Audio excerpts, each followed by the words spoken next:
Bien, bonjour. Donc, je suis Vincent Tifro, je suis MPR au CHU de Lille. Je suis un habitué des entretiens, je viens à peu près tous les ans, je pense. Je crois que Hélène a dû avoir un petit peu de mal à trouver un orateur sur le sujet. Je ne suis pas un expert sur l'entraînement des muscles respiratoires. Et finalement, un des meilleurs moyens d'apprendre un sujet, c'est de l'enseigner. Du coup, je me suis penché sur la question. Je suis passé voir des collègues kinésithérapeutes qui pratiquent ça, en réa notamment. Et je trouve que c'est un sujet intéressant. Donc, je vais essayer de vous y intéresser vous-même. Alors, voici le plan de ma présentation. Je vais faire un rappel notamment sur la plasticité des muscles respiratoires et surtout du diaphragme. C'est-à-dire, est-ce que le muscle respiratoire se modifie comme les muscles squelettiques et réagit à l'entraînement de la même façon.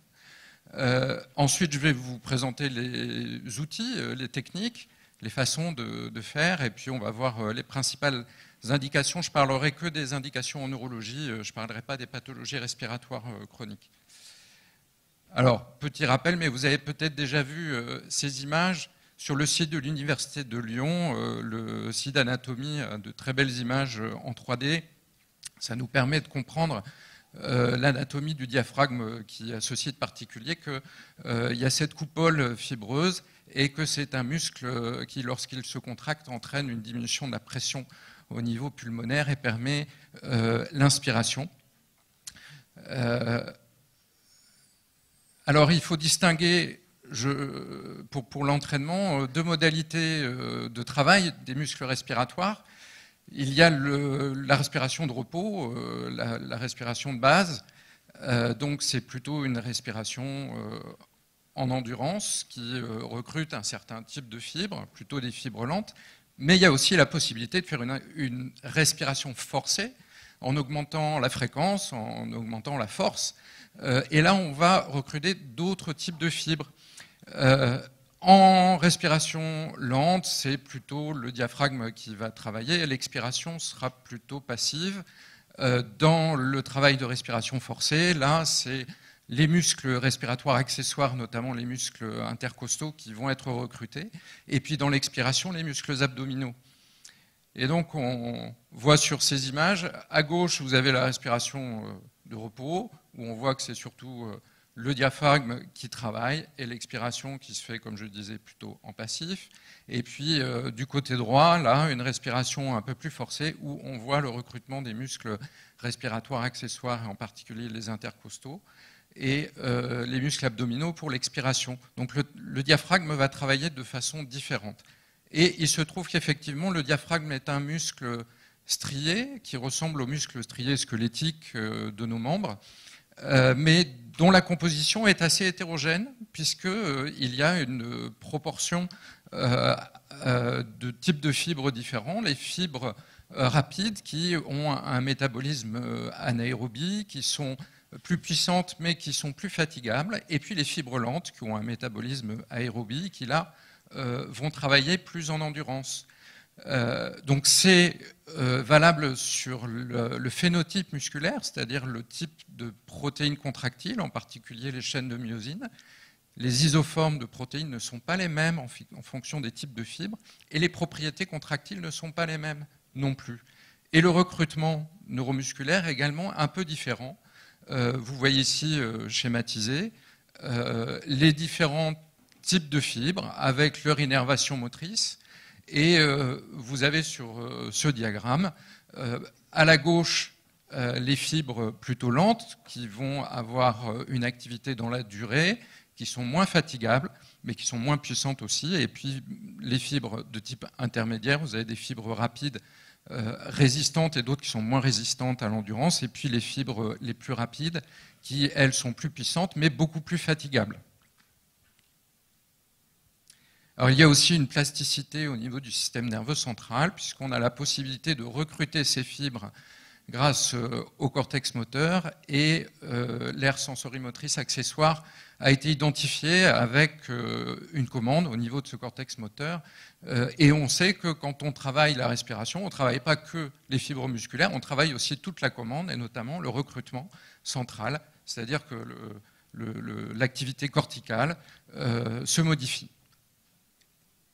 Alors, le muscle respiratoire est plastique comme les muscles squelettiques. L'entraînement et le renforcement de ces muscles entraînent des modifications.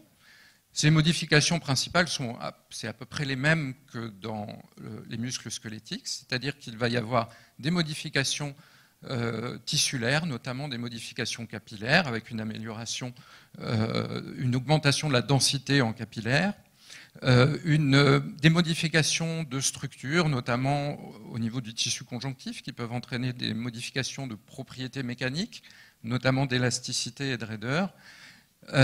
L'hypertrophie, avec l'augmentation de taille du diamètre des fibres, il y a plus de protéines qui sont fabriquées, les fibres sont plus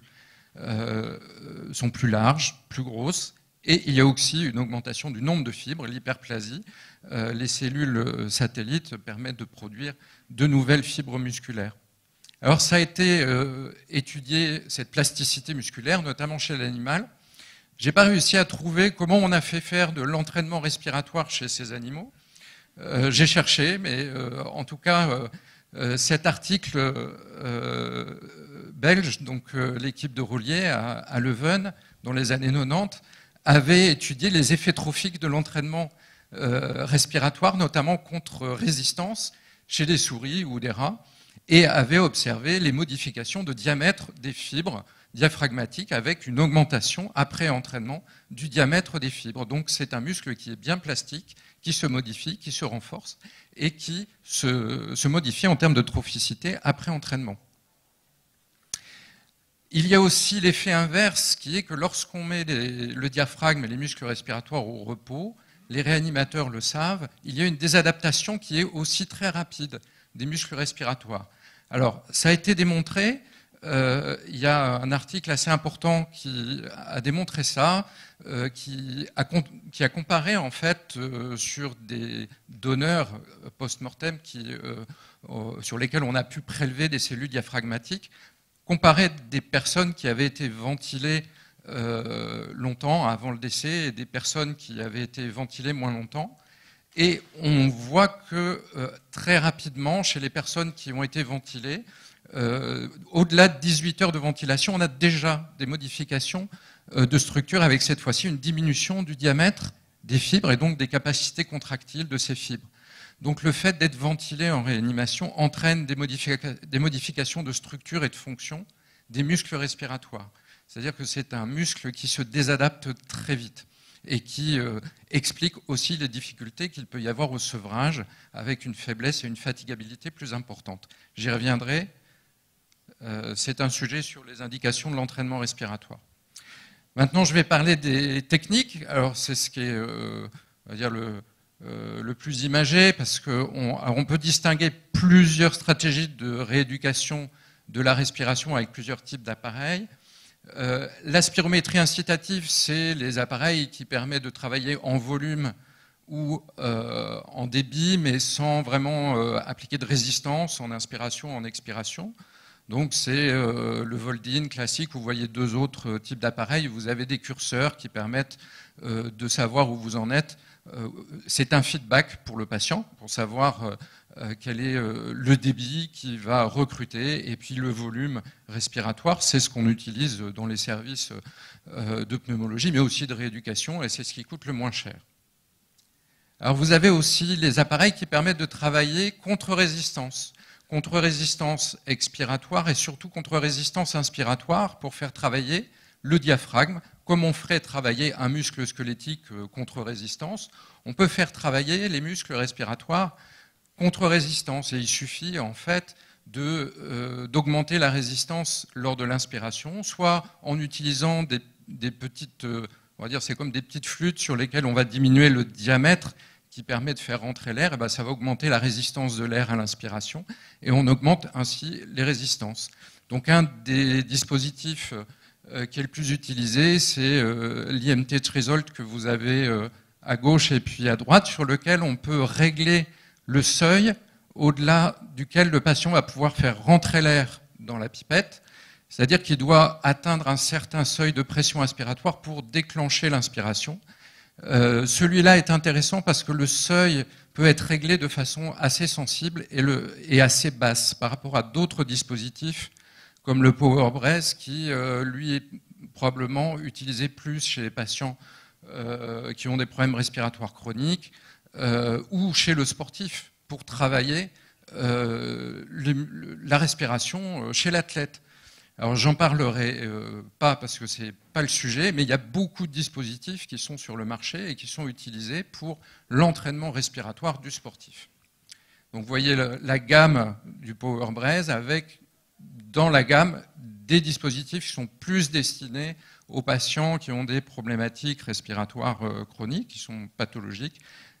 Vous avez aussi l'entraînement alors soit contre-résistance en expiration, mais aussi l'entraînement en endurance.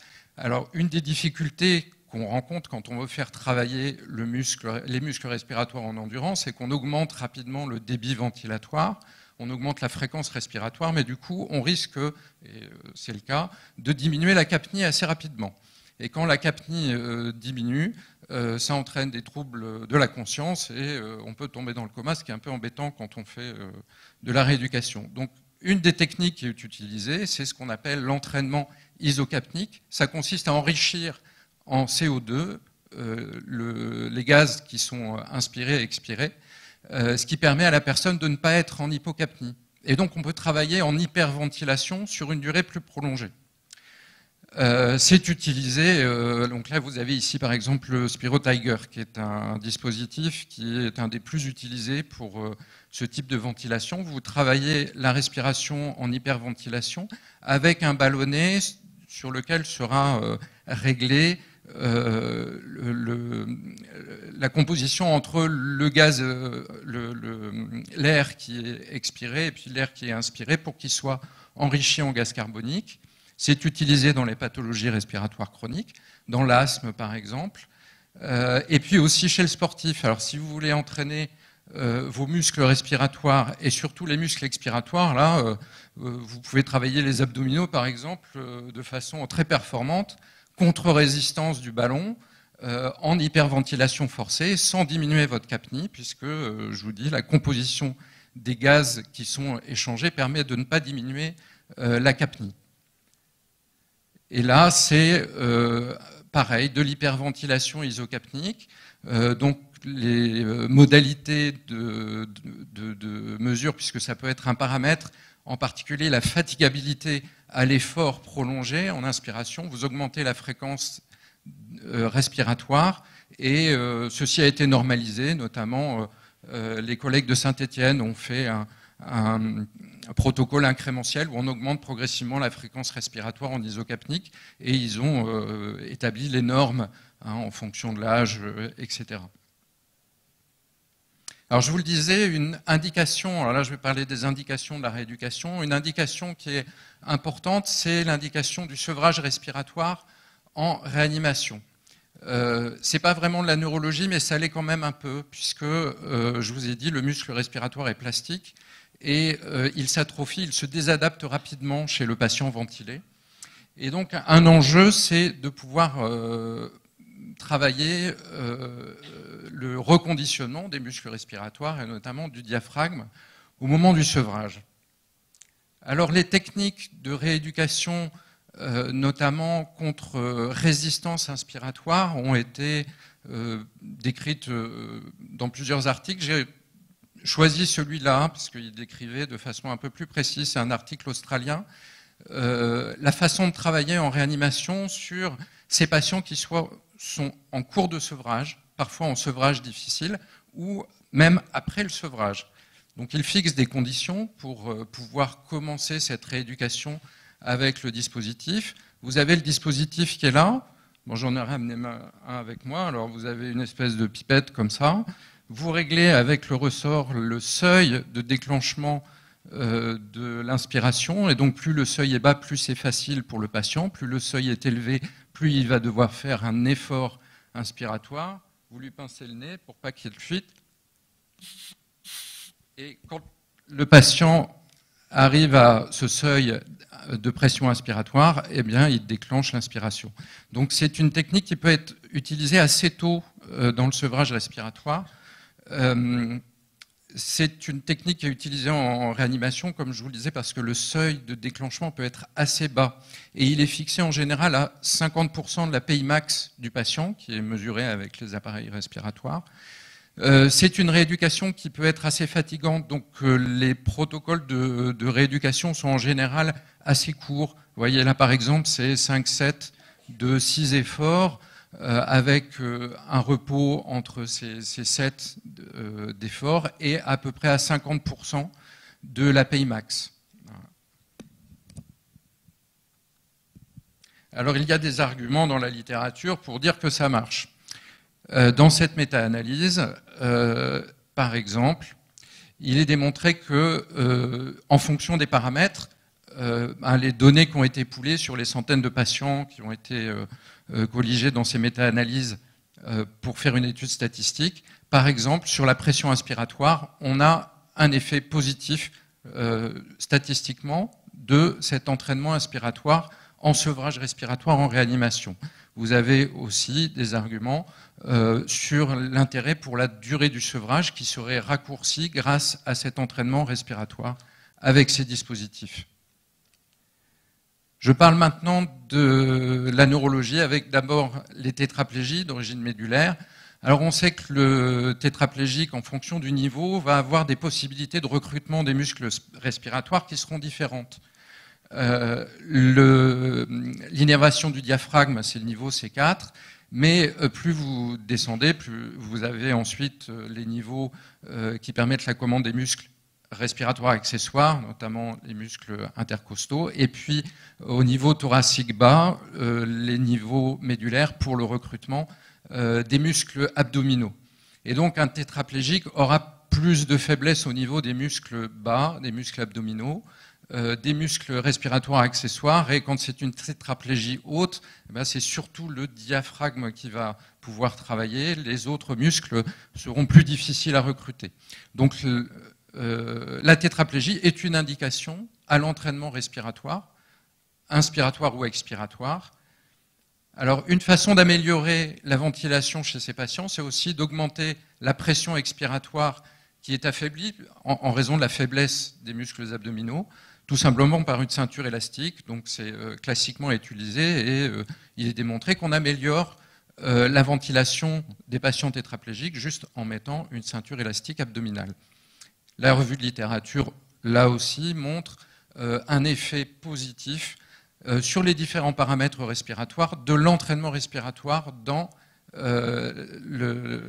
les tétraplégies d'origine médulaire, que ce soit sur la capacité vitale ou les pressions inspiratoires ou expiratoires. Et là, les données d'évidence sont assez bonnes. Alors j'ai regardé ce qu'il y avait sur les autres pathologies neurologiques, en particulier les maladies neuromusculaires, en se posant la question, a priori, dans les maladies neuromusculaires, l'atteinte respiratoire, on a plutôt tendance à la compenser avec une ventilation, au début non invasive, puisque la fatigue respiratoire s'installe progressivement, entraîne une hypoventilation, et c'est un concept de se dire, est-ce qu'on va forcer sur les muscles respiratoires de patients avec des muscles déficients et pathologiques?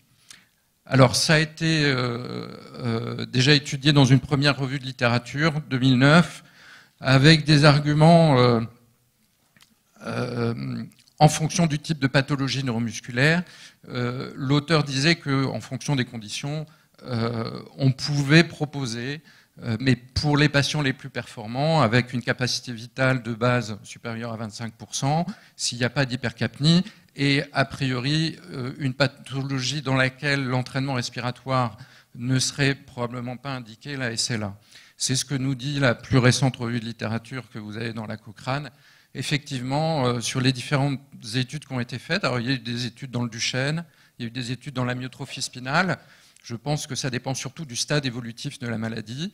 Dans les maladies qui évoluent lentement aussi, il y a probablement plus d'effets, mais globalement, il y a assez peu d'évidence pour dire que l'entraînement respiratoire soit vraiment utile dans ces maladies. Pas dans la SLA, assez peu de données d'évidence dans le Duchenne et dans le Becker, et peut-être dans la myasthénie, à condition qu'elle soit bien stabilisée et en fonction du stade, mais très peu de données d'évidence. Alors il y a d'autres pathologies neurologiques où l'entraînement respiratoire peut être intéressant, en particulier la maladie de Parkinson. Dans la maladie de Parkinson, il n'y a pas de pathologie respiratoire ou de la commande respiratoire, il y a plus un problème de rigidité et un problème peut-être de compliance. Alors là, l'entraînement respiratoire a été démontré efficient, notamment sur les capacités respiratoires, mais aussi sur la phonation. Donc vous avez des articles, vous avez la technique par exemple LSVT Loud, qui est une technique utilisée beaucoup par les orthophonistes, où on force les gens à forcer la voix, mais du coup c'est quasiment de l'entraînement respiratoire, on leur demande des expirations de haute intensité, et là il y a des effets positifs qui ont été démontrés. Dans la sclérose en plaques, c'est un peu moins évident, il y a probablement un effet positif, mais là aussi, les populations et les protocoles sont assez hétérogènes. Je ne vous ai pas parlé des protocoles d'entraînement.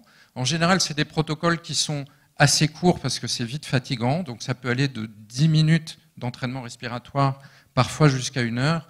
Et je vous ai dit plutôt sur des protocoles d'entraînement assez de basse intensité, à 50% de la PI max par exemple. Et dans l'hémiplégie, par contre, alors surtout sur l'expiration, parce que ça permet d'améliorer le débit expiratoire. Là, il y a des arguments d'évidence pour montrer que l'entraînement peut être utile, notamment pour ces patients qui peuvent avoir des difficultés pour se désencombrer. Voilà, je peux conclure sur le fait qu'il peut y avoir un intérêt, effectivement, à travailler les muscles respiratoires en inspiration, en expiration, plutôt avec des données d'évidence chez le tétraplégique, dans la maladie de Parkinson, dans l'AVC, probablement beaucoup moins dans les maladies neuromusculaires ou la sclérose en plaques. Voilà, je vous remercie.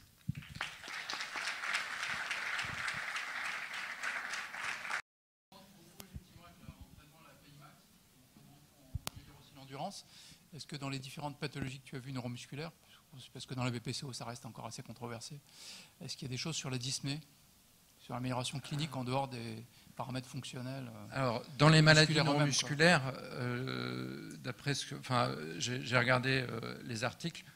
Moi, je savais pas qu'on pouvait faire de l'entraînement respiratoire chez les myopathes. Bon.